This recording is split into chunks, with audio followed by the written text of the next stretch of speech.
Olá, começando mais uma edição do Linha de Frente, o espaço do Grupo Aratu para a gente poder entender a Bahia, a dimensão histórica da Bahia, para a gente poder saber como o presente da Bahia está e, sobretudo, como a gente pode projetar o futuro do nosso estado. Os principais segmentos da nossa sociedade baiana estão sempre na pauta aqui do Linha de Frente e um deles que não pode ficar de fora é o segmento da publicidade e da propaganda. A publicidade e propaganda na Bahia é mais até do que venda de produtos e serviços. É uma parte importante da nossa cultura. E para falar sobre isso, temos aqui a presença do empresário, do publicitário André Mascarenhas e atualmente presidente do Sindicato das Agências de Propaganda da Bahia, Sinapro Bahia. Seja bem-vindo, André. É um prazer conversar com você. Prazer meu, Pablo. Muito bom. A gente vai falar de vários assuntos aqui. A gente vai falar de um importante encontro nacional de agências de propaganda que vai ser realizado em nosso estado. Mas antes eu queria começar falando sobre a importância simbólica da propaganda para a Bahia, que já revelou tantos gênios nacionais que surgiram aqui. Eu acho que é uma responsabilidade muito grande nas suas costas defender esse segmento, viu, André? Que nada, mas a responsabilidade fica pequena porque assim, a Bahia já fomentou tanto a criatividade, já colocou, os publicitários baianos já colocaram tanto o holofote sobre a Bahia, com tanta coisa legal que já foi feita, que fica fácil. Quando a gente fala que vai ter um evento de publicidade nacional na Bahia, todo mundo quer vir. Né? Todo mundo quer saber de onde que saiu tanta gente boa, tanta gente criativa, tanto publicitário, tanto compositor, enfim. A Bahia é um celeiro de criatividade, né? Você falou de compositor e tem um fato sui generis aqui da Bahia. Eu não sei, você pode até me ajudar. Se tem algum outro jingle de publicidade que virou música popular brasileira, como, por exemplo, a publicidade para um motel, na voz de Maria Bethânia, se eu não me engano, letra produzida por Duda Mendonça. Carla, eu não vou conseguir cantar, não. De repente fico rindo à toa, sem saber por quê. Que coisa linda é essa, André? Inclusive o Enapro vai fazer uma homenagem para Duda Mendonça. O encerramento do Enapro, que é um almoço que está sendo oferecido, inclusive pela TV Aratu, pelo Grupo Aratu, né? E nós vamos fazer uma homenagem póstuma, justa, merecida, que o Brasil já deve a ele há muito tempo, e a Bahia em particular, né? Duda foi o cara que, um dos principais e um dos primeiros a mostrar para o Brasil a criatividade do publicitário baiano, a importância da criatividade na propaganda.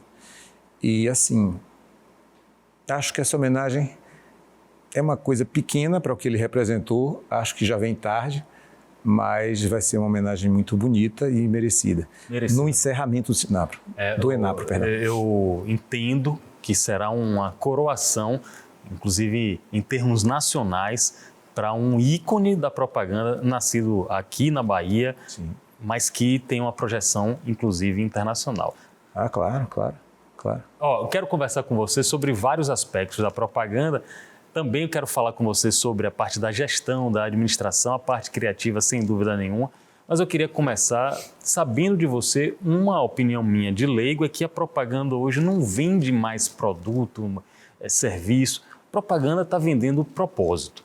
Como é isso? Como é que vocês estão trabalhando assim? Veja, o que acontece hoje? Hoje a gente tem uma mudança gigante no cenário de mídia, principalmente. Tá?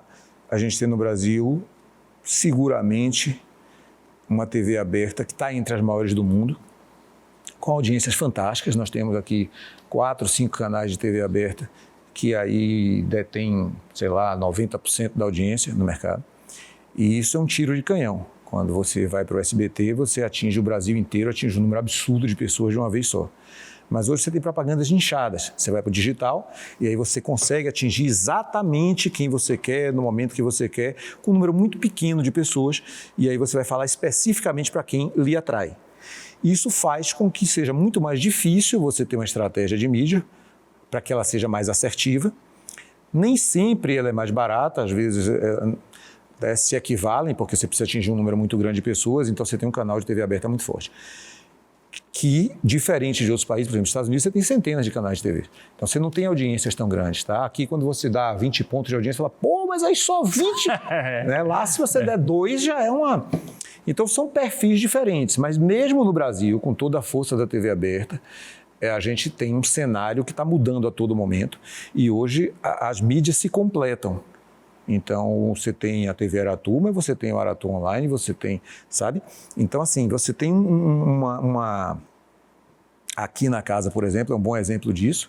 Né? Acho que o Grupo Aratu trabalha muito bem a integração das diversas plataformas de mídia e elas precisam se integrar, precisam se ajustar, precisam trabalhar juntas e muda todo dia. Perfeito. Então, se a gente demorar um mês para exibir essa entrevista, eu já tenho que falar de uma outra maneira, porque as coisas mudam muito rápido. E é preciso que você tenha, além da criatividade, uma estratégia muito forte de atingir o cliente e o objetivo. Hoje, eu costumo dizer que a gente não... O mais importante hoje da propaganda, claro, sempre foi o resultado e continua sendo. Mas mais importante do que a criatividade na propaganda é o conjunto entre a criatividade, discutir mercado, entender o interesse do consumidor e planejar a empresa e o produto junto com o cliente. Muito bem. Muito bem. Você falou uma coisa interessante sobre a dimensão da TV aberta, por exemplo. Eu comparo os dois trabalhos, o profissional produtor de conteúdo na TV aberta e o produtor da publicidade, tanto o criativo quanto o mídia, a parte de planejamento, eles estão sempre, André, com o dedo no pulso da sociedade. Eles estão querendo entender a todo momento o que é que as pessoas estão pensando, estão fazendo. E como é que isso se reflete no seu dia a dia? Olha, o consumidor está cada vez mais individualizado no consumo e tribalizado nos costumes. Explique isso melhor. Se ele vai partir para comprar um produto, ele quer um produto que seja exatamente a cara dele, mas não é do que ele pensa, do que ele defende, com o que ele se identifica. E por isso você precisa falar de forma muito mais incisiva do que representa aquele produto e não do que ele simplesmente entrega. Perfeito. Tá? Então, assim, é muito importante para o consumidor saber quem que fabrica esse seu blazer que é tão legal. E como é que ele é feito. Se tem trabalho escravo envolvido. Claro. Se a empresa está pagando imposto. E como é que essa empresa enxerga o mundo que ela quer da vida, sabe? Ele precisa se identificar com o produto para que fidelize a compra. Porque hoje o que ele tem é uma quantidade absurda de ofertas e de preços e ele escolhe onde comprar, ele compra aqui em Salvador, ele pode comprar fora e aí ele tem que entender que se ele compra em Salvador, de repente ele está ajudando o mercado, ele está ajudando o vizinho dele a manter o emprego do filho que trabalha naquela fábrica que é do outro lado da cidade e que por isso a roda gira, sabe? E que é importante que aquela comunidade dele esteja sendo contemplada de alguma forma com o retorno daquele pequeno investimento que ele fez naquele produto. Por outro lado, ele também pode comprar em outro lugar e que essa empresa defenda uma ideia macro de transformação do planeta e que aquilo para ele também é muito importante. E aí ele está se inteirando muito do que está acontecendo para saber o que é que ele consome. Rapaz, você falou uma coisa interessantíssima. Eu estou conversando com o André Mascarenhas, ele é presidente do Sinapro Bahia e ele está trazendo questões complexas sobre comunicação, sobre mercado, sobre marketing. Você falou uma questão aí que o produto em si não traz uma mensagem. A mensagem, muitas vezes, é embalada pelo trabalho que você faz, que você como publicitário faz, que a agência faz. É toda uma engrenagem que transforma um produto em algo simbólico. Ou seja, eu acho que o trabalho de vocês é tão importante quanto o trabalho do próprio fabricante desse blazer aqui. Como é que você vê isso? Não acho que é tão importante, não. Não? Não. Mas ele é fundamental para que você mostre o trabalho do fabricante de uma forma que as pessoas entendam, se seduzam e consumam. Mas você não consegue transformar um produto ruim e você não consegue transformar a imagem de uma empresa, pelo menos não por muito tempo, numa coisa que não se reflita na realidade. Tá? Então não adianta você tentar vender que sabe que aquela empresa é sustentável, que aquela empresa é legal e de repente, em determinado momento, você vê que a filosofia dela não é bem aquela que ela vende.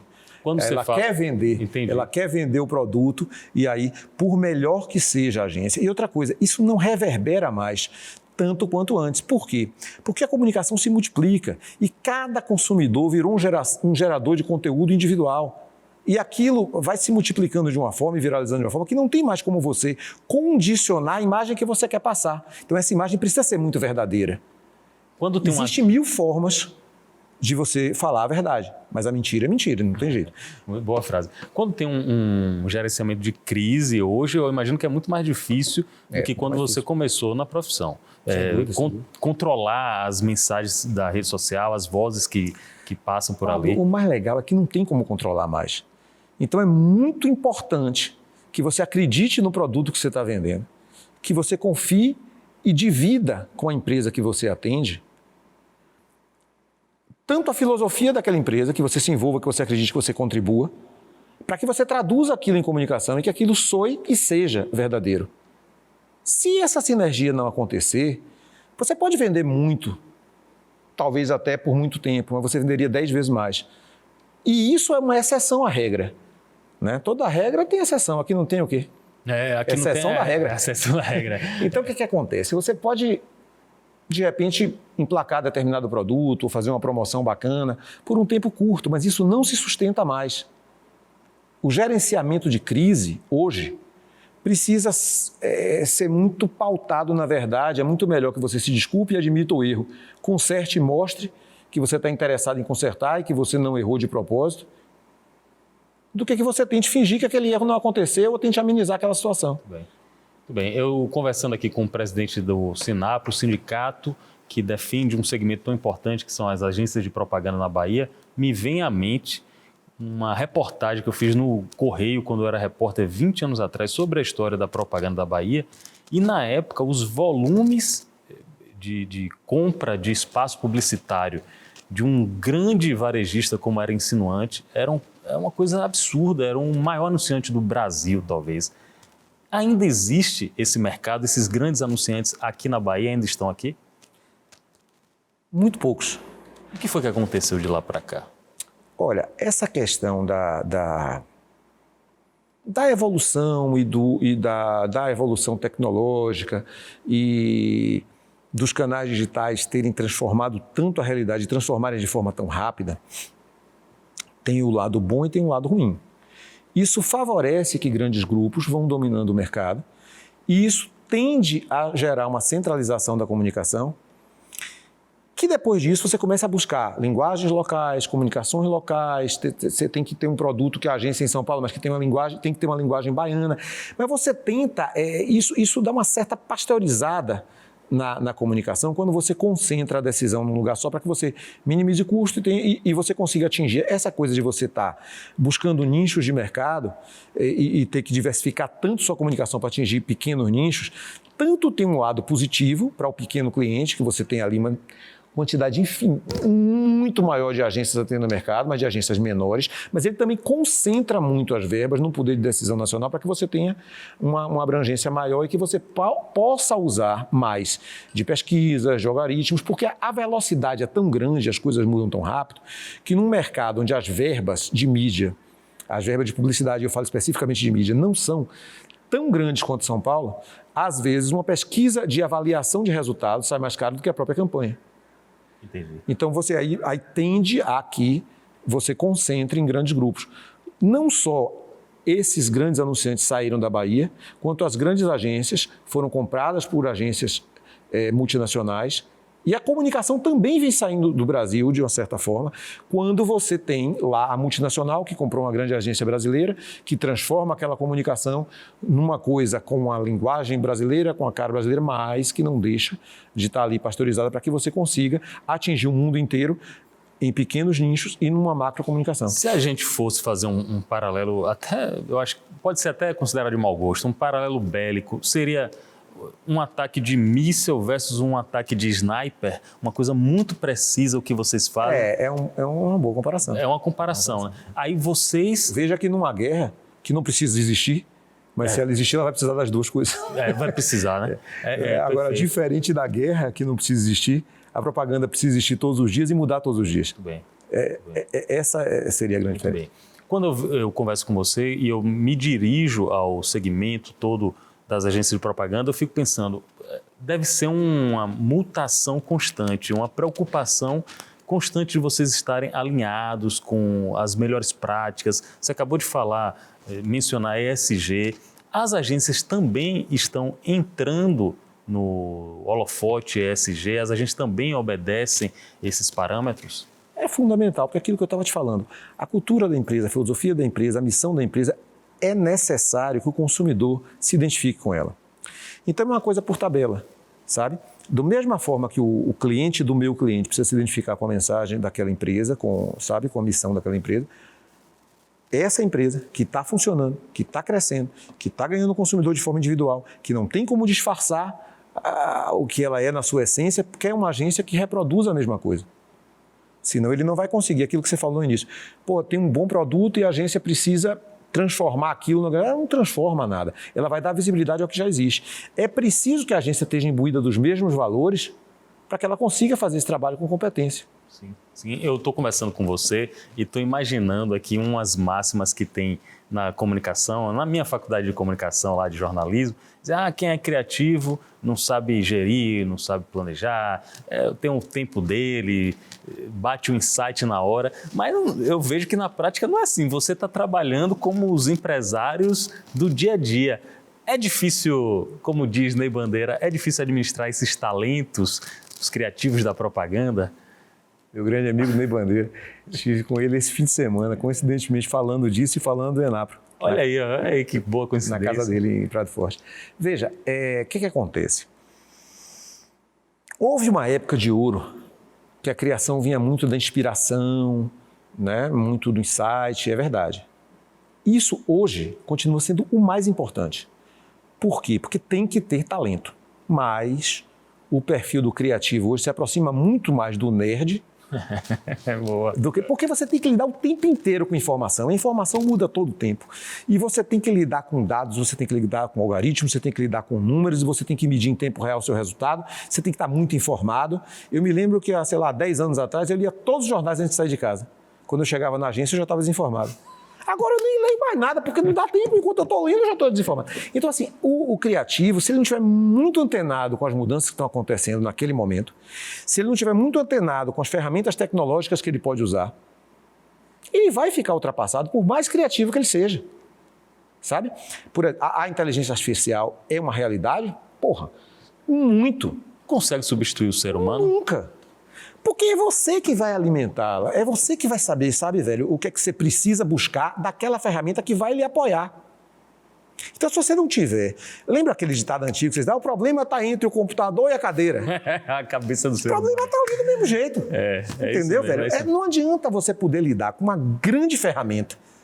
Se você me botar para dirigir um carro Fórmula 1 e me der uma Ferrari ou uma McLaren, eu não vou ter o mesmo resultado que vai ter um grande piloto de Fórmula 1 dirigindo um carro de passeio normal. Outro dia eu estava conversando com um pequeno empreendedor, um pequeno médio empreendedor. Aí ele estava falando assim, Pablo, a realidade mudou muito.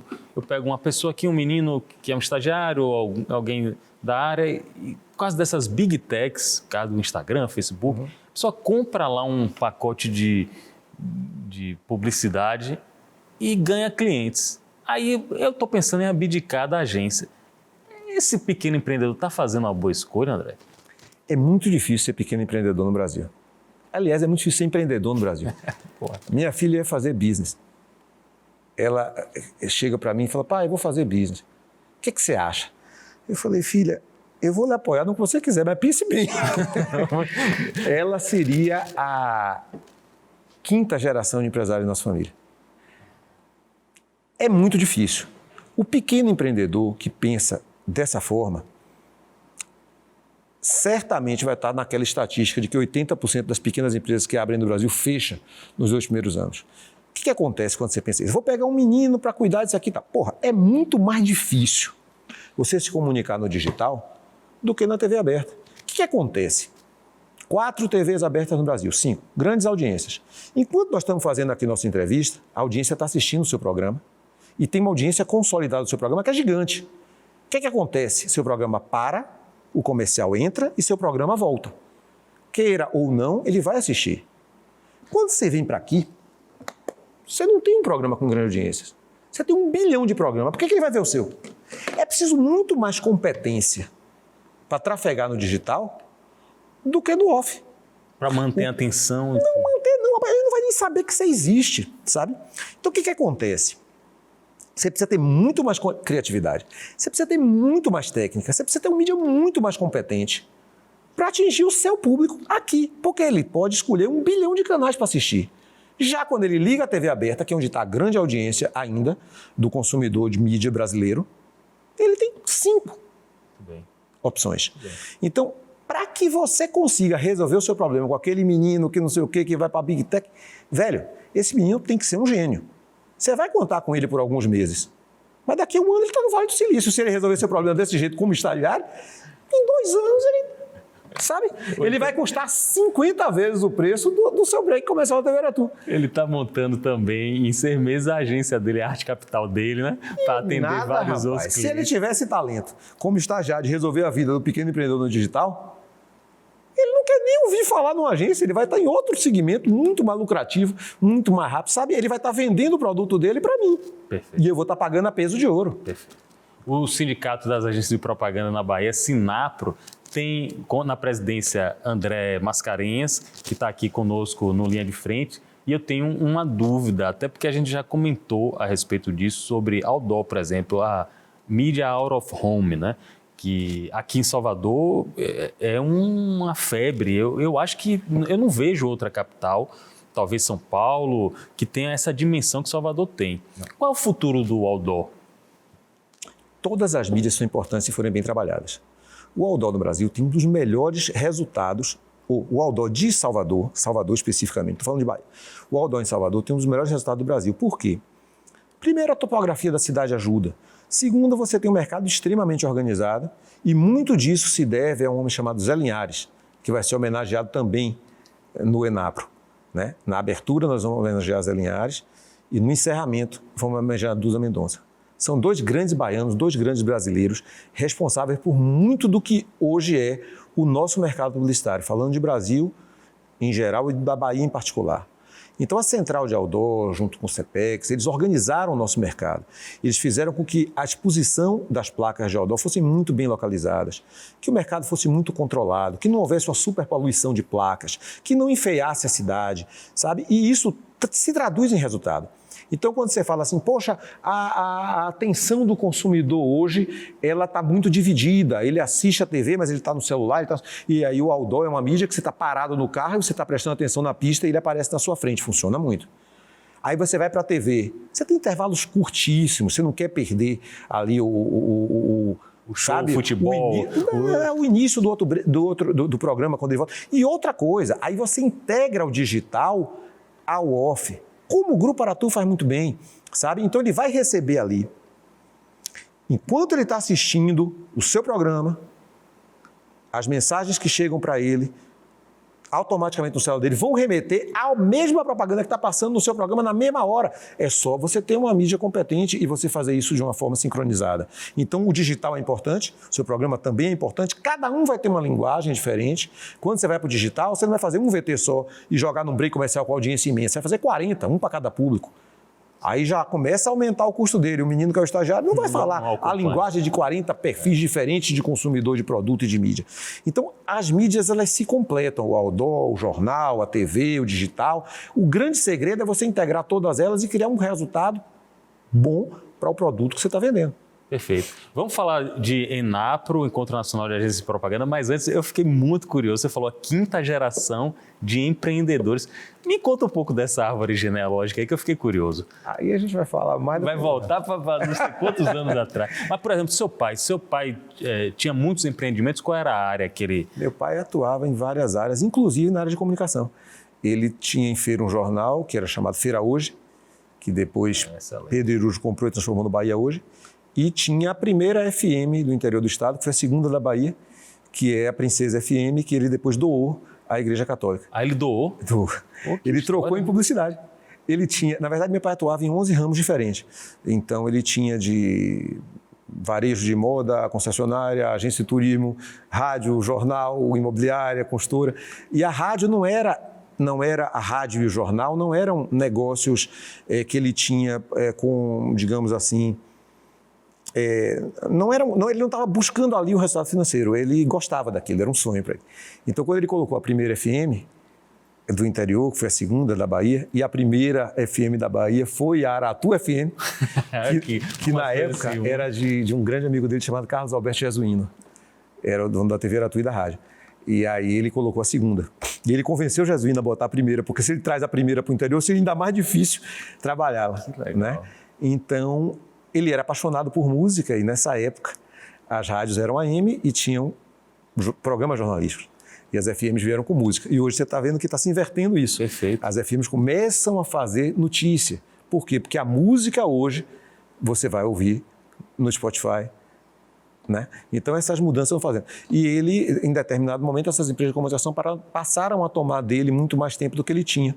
E aí ele doou a rádio e vendeu o jornal. Olha aí. Mas ele também veio desse ramo de comunicação. Daí vem a verve, a sua essência, né? DNA da propaganda. Meu irmão também é publicitário, embora ele se dedique mais ao marketing político, normalmente fora da Bahia. Como é o nome do seu irmão? Vitor Mascarenhas. Vitor Mascarenhas. Então agora a gente fala do ENAPRO, Encontro Nacional de Agências de Propaganda, que vai ser realizado no final do mês de novembro em Prado Forte, com presença de grandes palestrantes. Por exemplo, Alexis Pagliarini. O que é que ele vai contribuir aqui com o pessoal? Alexis é uma grande figura. Parceiro nosso, a gente faz todos os anos o Candice Lion, a Bahia faz e alguns estados do Brasil fazem, mas a gente todos os anos faz e todos os anos é um sucesso enorme. A gente faz voltado ao público, mais ao público de estudantes, né? A gente quer puxar essa galera.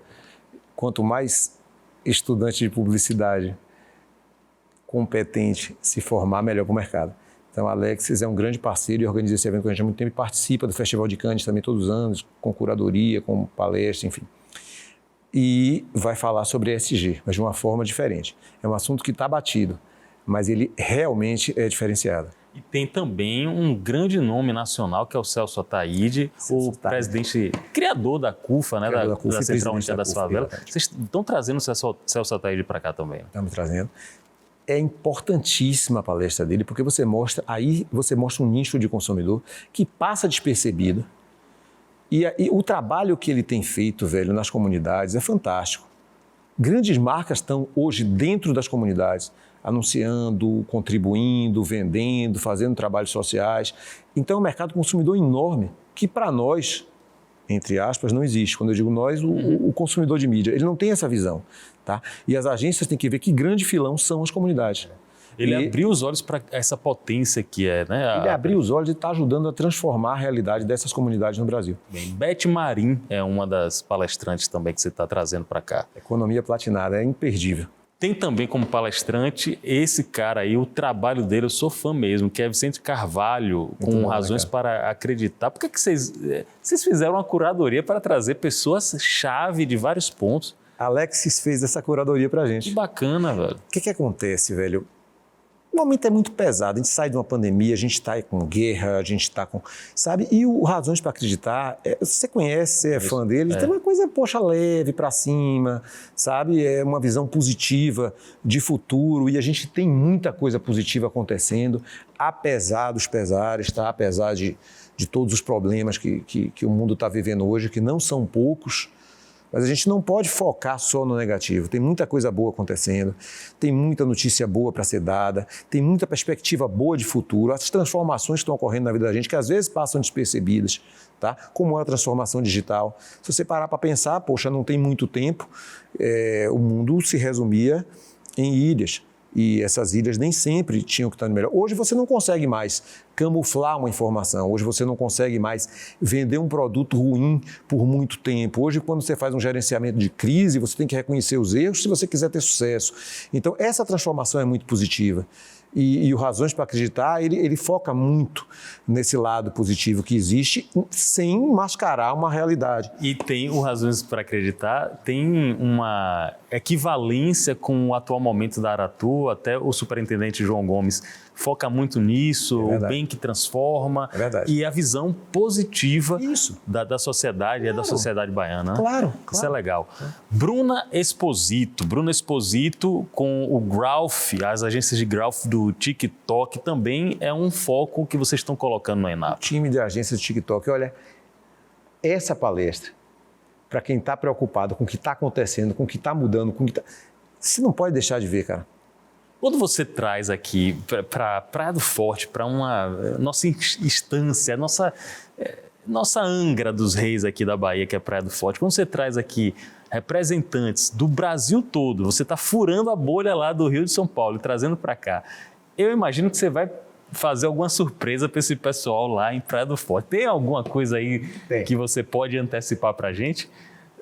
Eu acho que ele não vai querer antecipar. Mas... Não vou não, mas tem muita surpresa, não é pouca não. Trazer o evento para Praia do Forte significa aliar o prazer de trabalhar com o resultado de um bom trabalho, com muita informação, num ambiente onde as pessoas vão estar descontraídas.